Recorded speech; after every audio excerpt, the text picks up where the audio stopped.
Alright, so if I recall, this is the angle that I'm going to insert a picture of roughly where I think they were standing. Circa 1965, I believe was the date. I'm going to have to come back and edit all the dates and stuff, or come back and make amendments and correct myself, because I'm sure I'm wrong with these dates. But anyway, somewhere in the 60s is when my grandfather built this shop. Started out as there was a house on that side and an automotive garage on that side. This place is in rough shape. Lots of crap. I gotta find a better word for that. VHS tapes, records, lots of records. Just, I don't know. Billy Vaughn. You know, some of them were stacked right. They've all been wet. This video might be choppy because I don't know how the camera's going to take the light up, or how it's going to react to the various lighting in here. This is completely just this was a doorway. It was unsafe. The floor was given way a long time ago. So my mom had stacked this is an old Frigidaire. Yeah, it's a belt drive refrigerator. Vending machine. Anyway, you walk into this. It's a full house, full of nothing but old Americana. I mean, saws. You know, these kind of old saws. A wall of them. There's old lamps and pictures and. You know, let me see if I can. I don't want to walk back in there now because it's still early in the morning, so it's pretty dark. And I'll try to lighten the pictures up, but anyway, you can see sunlight up there, which means the roof is giving way. This whole place is, you know, just falling apart. This would have been the living room. The strange story about this. Look at the lanterns. Sorry, I try to get sidetracked when I see something cool. There's all sorts of neat stuff in here. There's old scales and lamps. It's just full, just absolutely full of stuff that, you know, may or may not be worth anything. This particular room is interesting because my grandfather had bought an estate and had filled this room up. Bought the estate, you know, 35 years ago, 40 years ago. Filled this room to the roof basically with all the stuff, and then there was a door. That door that's hanging there sideways. There was a wall there, and that ended up, you know, getting stuff piled in front of it because he bought another estate sale later that day or the next day. So this room was blocked in for roughly 35 years, with nobody coming in or out. Nobody. So it sat like a time capsule, if you will, and because of that, nobody saw that the roof was leaking. And then things started to fail, and it's actually been, you know, years since I've come in here and done a little bit of work. I had, you know, probably 10 years ago come in. Well, this is just a piece scabbed in there, but some of the old beams were rotting away, so I'd put in some scrap pieces just to hold us over, and some just temporary stuff. This whole door was falling down. Anyway, this would have been the back patio. An old Chevy pickup truck or Dodge pickup truck with a Ford tailgate there. This is the back patio that I pointed out in the last video. Hopefully I can come back here with some light. Right now I've got the power shut off because the roof is shot. There was a series of hurricanes that came through, and the rust is one issue, but then there was some panels just completely ripped off, and then the question was, well, do you come back and try to fix this? And then, you know, why? Why would you try and fix this? Well, this being my grandfather's shop, there's Grandpa Joe. My mom really wanted to keep this going. So she really wanted to keep the shop going. And I've got a poem here that's pretty interesting, I think. I'm going to go ahead and read that now. And, hopefully it'll add a little context, something beyond this visual component. Alright, I apologize for the light, but it's just what it is. You might be able to recognize that the workbench in the background was the old introductory photo for the introduction early on in the channel. And it's, you know, a very interesting workbench. It's got a lot of stuff going on with it. And this shop was, you know, an antique shop on one side, as I understand, with my grandmother's, and then the automotive shop on the other. And then it sort of became a, you know, fix-it-all shop. And here's a poem that my grandmother had written. Her name was Roanne. if anybody, I don't know if I'll be able to. You can pause it and read that if you want to. Otherwise, I'm going to read it to you right now. Mr. Joe's Trading Post by Rowan Mathis. For 18 years, Joe's been running the post. So well known around town, he's a friend to most. There's tools in China and furniture galore, lawnmowers, fishing rods, and much, much more. He buys, sells, and trades most anything. So fair and honest, his praises we sing. It's Mr. Joe this, and Mr. Joe that. How does this work? Where can we find that? He answers us all and is usually right. We walk away, our problems seem light. Joe's a legend in this town, a rare man he is. Without Mr. Joe and his post, where would we be? Rowan Mathis. Alright, so it's hard to read some of these things. Still be pretty emotional. Anyway, the roof, the hurricane came by, tore off a lot of the panels. Way too much to be climbing around up there. I tried reorienting them, but then a tornado came by and wiped off a bunch. I'll have to put them back, but actually it's not too bad because it gives me some sort of light. Otherwise, it's really dark in here. GE refrigerator. This was sort of a knee-jerk restoration. It was starting to rust and you know, rust fast. And we just ended up sanding it down and painting it blue. If I have any pictures, I'll include that. But anyway, so this is probably more detail than most people care about, but that's the side of the garage. It's a concrete block that CMU wall, the concrete masonry unit. They just knocked a hole in it, or for whatever reason, the top has gone there. And this is a garage door. If you can see that. I've actually probably never seen up there. But so there's a garage door that they just opened and left open for, you know, 50 some odd years. Underneath here, you know, just tool chests, nuts and bolts. This is all, you know, all covered up toolboxes and chests and stuff like that. Some, you know, some dresser drawers that that are so swelled up with stuff. You know, just cabinets of tools and supplies and pipe fittings and, you know, wrought iron. You know, old telephone stuff. There's a lot of camera things. It's just, you know, I could name every thing ever made. Camping lanterns, like some sort of vacuum pump, you know, the old vintage Brownie cameras. I didn't even show you the other side of the wall in there because it's such a mess, but it just doesn't end. It does not end. This is a door out back. My brothers and I actually made this door. We used casters and welded them on and turned these into hinges because this is a giant heavy steel door. Here's an old Atlas, a drill press. My buddy Chris would like that. Underneath all this stuff right here, and I'm going to leave it the way it is a Logan lathe. That Logan lathe is one of the things that I really want to salvage out of here. One of the things that happened recently is that the roof, you know, falling in, started to rot the wood, and this whole wall had shelving on it with, you know, automotive parts and pieces, and it all fell down the other day. That's looks like a bottle of acetylene or oxygen or something over there. A media blaster. This is an old gas pump. I don't know why I'm naming everything off. It's, you know, look at this fan. I actually put the motor on this fan and then put a light on top so you could see if it was so you knew when it was on from a distance.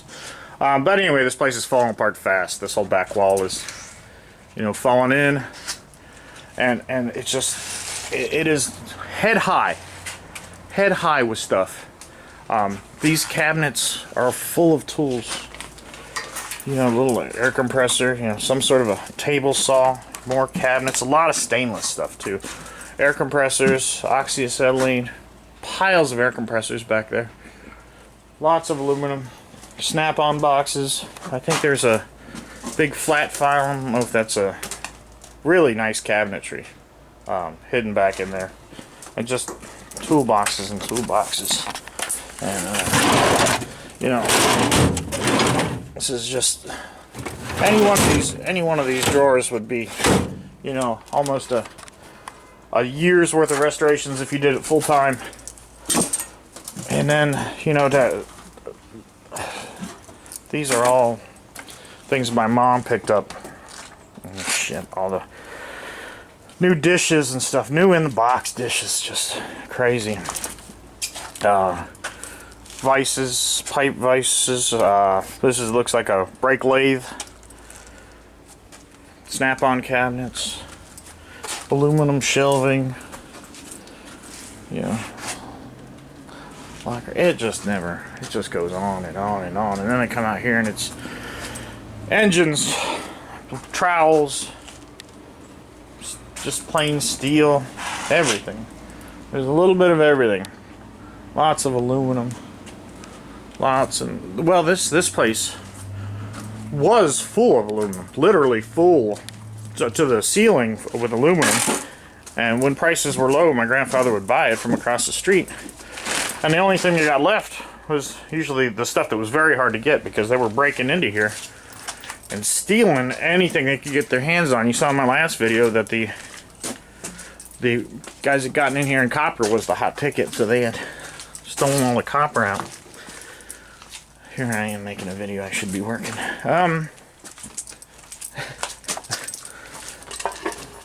So that's just the inside of the shop portion. I'm gonna just completely neglect the antique part of the section over there.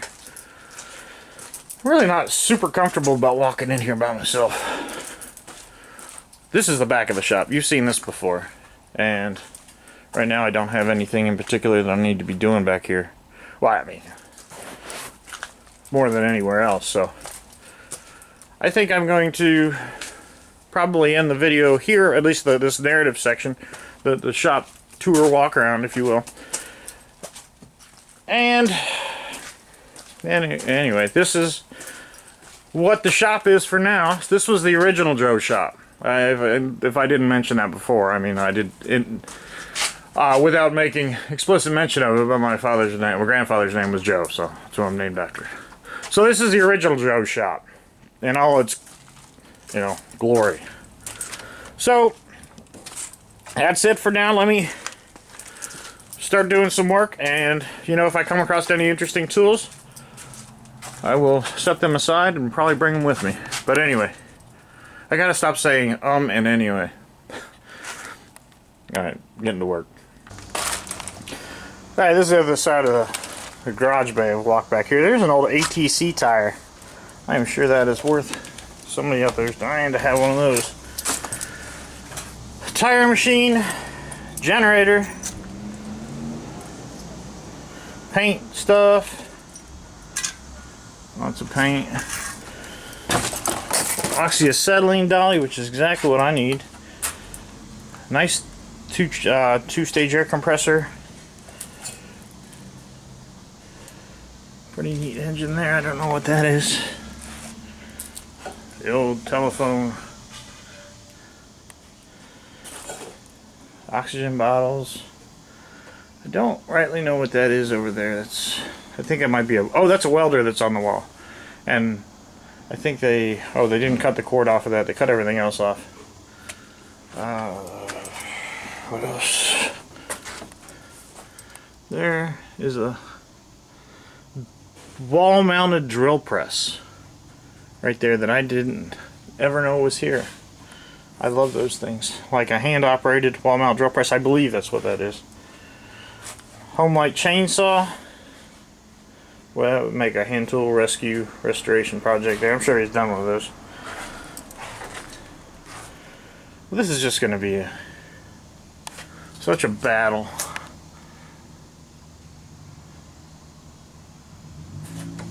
How do you do this? Do you try to evaluate the stuff that's in here? Do you have somebody come in and give you an offer on the scrap and take the building down? It just, these giant tool chests that could be packed full of. Must have been a, you know, treasure hunter before, or a gold miner or something. There's always something cool in these boxes. There's always something to be found. It just never ends. Even though I can't open the boxes. Magic wand welder. Look at that. sheet of asbestos in there to keep the heat down. Anyway, yeah, there's probably some dangerous stuff in here too. I mean, you know, sheets of asbestos and God knows what. Well, so there's toolboxes on top of toolboxes on top of toolboxes on so on and so on and so on, just full of tools. So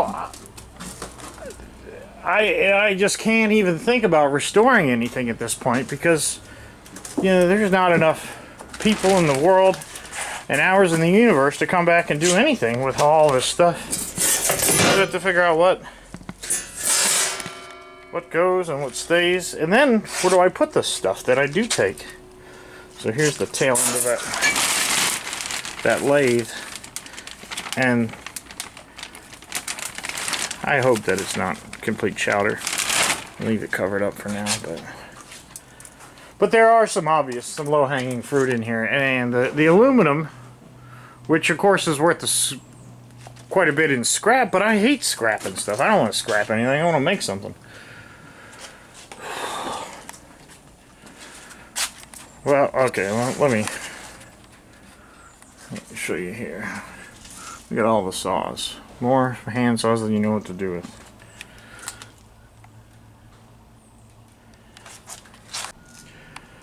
Alright, so this video has been all over the place. I've been overwhelmed. And I've been thinking about this for, you know, since before my grandfather passed away.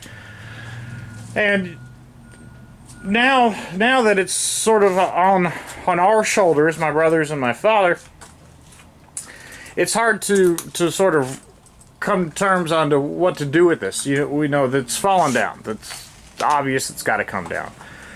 However, we've got a lot of nice stuff, what I consider to be nice stuff. Look at these drawers, just full of hardware, full of, you know, they're just wonderful stuff, and I can't get rid of that.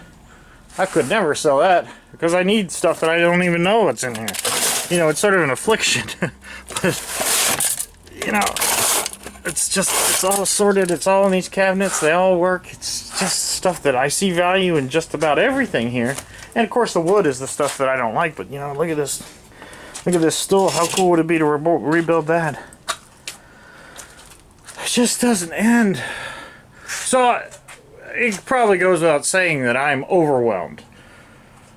So I think what I'm going to do is bite off a little bit at a time. What I've done is I've filled 160 gallons of garbage cans of blatant trash, and I think what I'm going to do now is put the tools in the back of the pickup truck and maybe a couple toolboxes.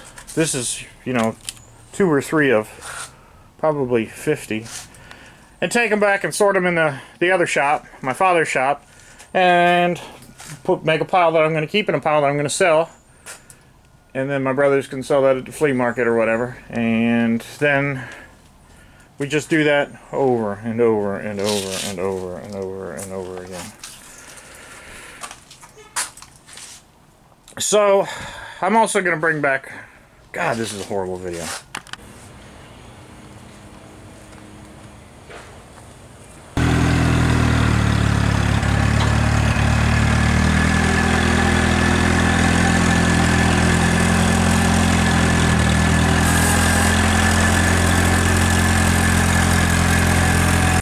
Alright, so I'm back at my dad's house. I just grabbed some random stuff from the shop.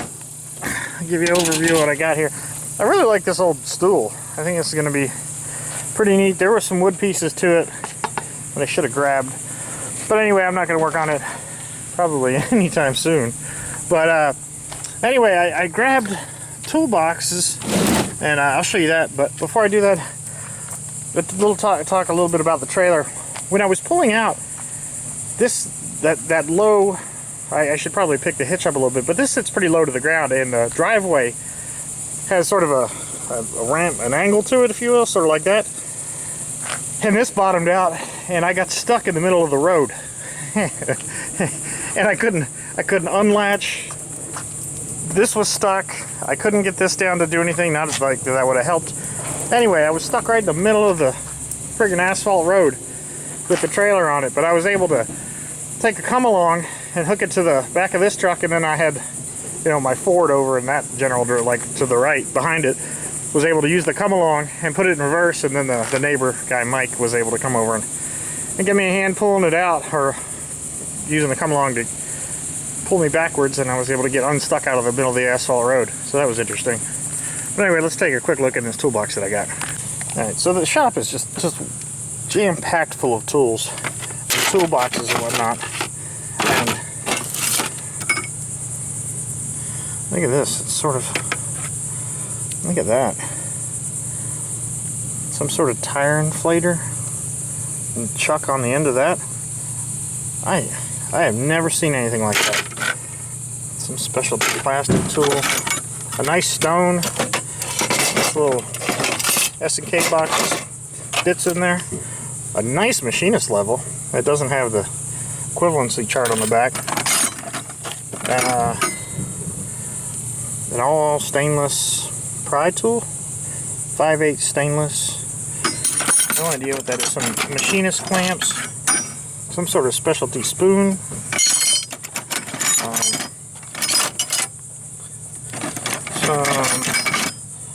Are those hermaphrodite? No, those are just regular inside things. I think these are very interesting specialty tools. I hate to gloss over the stuff, but you know, this is not.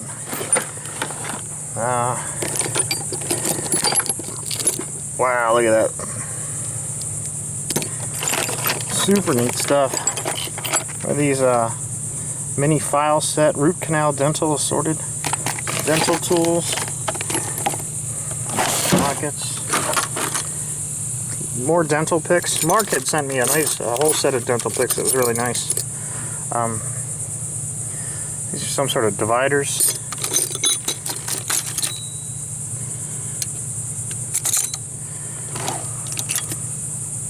No idea what that is. Oh, some sort of micro switch.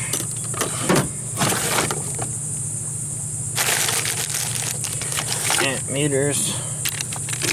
Wow, look at that screwdriver. Those are really cool.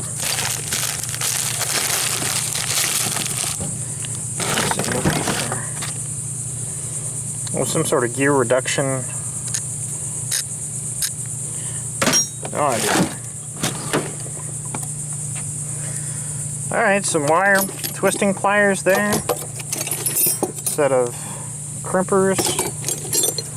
Plumb box end wrenches. Oh, this is sort of an interesting set. Very Drew number 15. These are very thin. That's a neat profile. They're stamped, which makes me think that they're not very good quality, but Proto. No, the Proto made good stuff, so maybe some special application. Okay, there's the decimal equivalency chart that I was hoping to see on the other file. But that's sort of indicative of a machinist toolbox style stuff.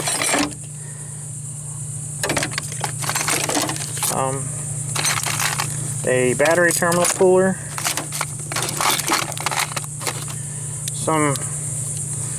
Oh, it's a stapler. Like an industrial stapler. Wow. And, oh! Look for scraping ways. This has been very popular. If you watch any of the A-Bomb 79 or Keith Rucker or any of those guys, this is a piece of carbide on the end of here, and on the this would be integral to any restoration of a machine with ways on it. Very cool. A Fowler was a very good micrometer. This dial indicator, that is a. They're not, you know, as notorious as Starrett, but you know, worth a couple dollars. This might be the holder for it. Yeah. This is an impact screwdriver, so you put your bit in the end of that and smack down with a hammer. That is an indispensable tool. You've seen me use it on the channel before. You know, drill bit index, and some assorted other little tchotchkes in here. More, these are little, I don't know if these are battery terminal pullers or just gear pullers per se. And there's a wheel cylinder hone. So that's, you know, just box one, if you will. And anyway, what else do I have? Oh, I've got a tackle box I pulled out of there. Just all sorts of scissors. Piles and piles of scissors. Fabric shears, regular shears. Yeah. Swiss. This would be worthy of its own episode. See that? They look, the embellishment is nice, but they don't feel as nice as these big, well, the pinion shears, of course, are going to be much heavier because they're thicker. Anyway, there I go saying anyway again. That's I think going to be it unless I find anything else interesting. So that's the first toolbox from the shop, and of course I'm bringing back my media blaster and the air compressor, and I will set those up when time permits. We're supposed to get a lot of rain this afternoon. So anyway, thanks for watching, thanks for subscribing, and have a good weekend.